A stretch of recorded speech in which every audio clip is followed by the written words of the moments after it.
Good afternoon, viewers. Today we're going to be talking about a very controversial topic in the college sports realm, the one and done rule for college basketball players transferring from the NBA, or I mean from high school to the NBA or college to NBA. Now it's a new rule that you can't go straight from college to the pros. You have to play at least a year in college before transferring to the big leagues. And we kind of just want to get a feel of what college students have to say. So today I have a fellow college student, Ro. Say hi to everybody. Hi everyone, how are you doing today, Sam? Not bad, not bad. It's a beautiful day. It is. So, like, what are some of your impressions on the whole rule itself? Personally, the one and done to me seems like a waste of time, a waste of money. And when it comes to a waste of money, it's a waste of student fees, and it can inevitably become more harmful to the students that are coming to our school to play to eventually go to the pros during this one and done rule or new policy that they've implemented.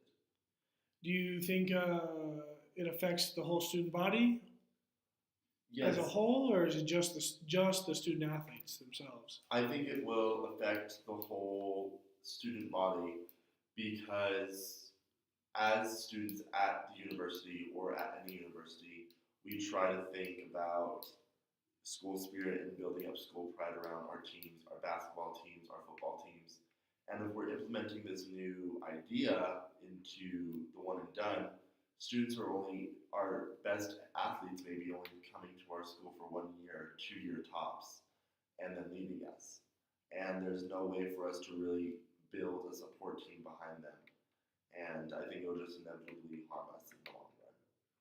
So a lot of people talk about it as being kind of like a greedy move on the NBA's behalf and the NCAA's behalf, saying that the NCAA profits from professional level players for a year without having to pay them and selling all this merchandise off of them and all the TV time, airtime, and everything. And then by the time they go to the NBA, they're ready for the NBA. They don't have to worry about them burning out, going straight from high school.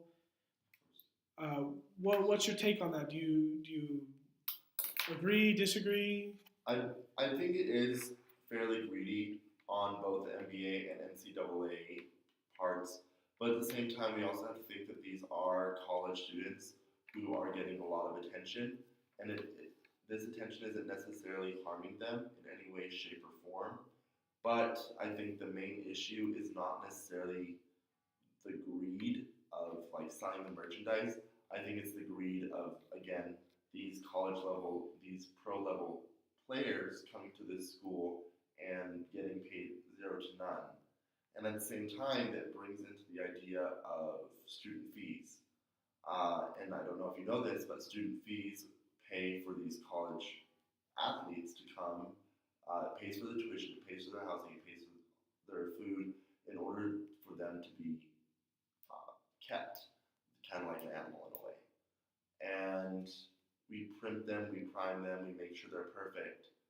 And at the end of the day, is it really worth it with this one and done if we're just gonna print and prime them for a year and waste this money on tuition and all this different stuff if they're just gonna be gone in a year? To be going to the NBAs, to be going on to bigger and better things, which is again amazing for them because all of these athletes truly do deserve it. And yeah, you do prove a pretty good topic or a pretty good point, I should say, because even most people say, well, why not just send them straight to the league? It's their decision to make whether or not they're ready for the big leagues or not to be making the big bucks. Because going to a college for a year, you can't get a degree in 1 year, so the schooling's not worth it for them. And the year that they're playing, they're at huge risk for injuries. And when you're a number one player in the country, the only place you can go is bud down, especially if you blow out your ACL. I Well, Yeah, I just think that this one and done policy is a waste of time, it's a waste of money. And when you say when it comes to injury, if you're number one and someone else knows that you're number one and you're competing for that one spot in the pros, since little to none make it to the pros, then what is it going to take for someone to catch an elbow to the face or and someone fall and hurt their ACL? So I think it's just really, again, Two, these players have the possibility of getting hurt and missing out on on opportunity to further their career. And three, it's just not a good move. I don't know if there's any other reason, but it's just not a good move. Well, you made some great points today, Ramon, and I appreciate it. I'm sure all the viewers appreciate it, and thanks for coming out. Of course, have a great night. Have a great day, everyone.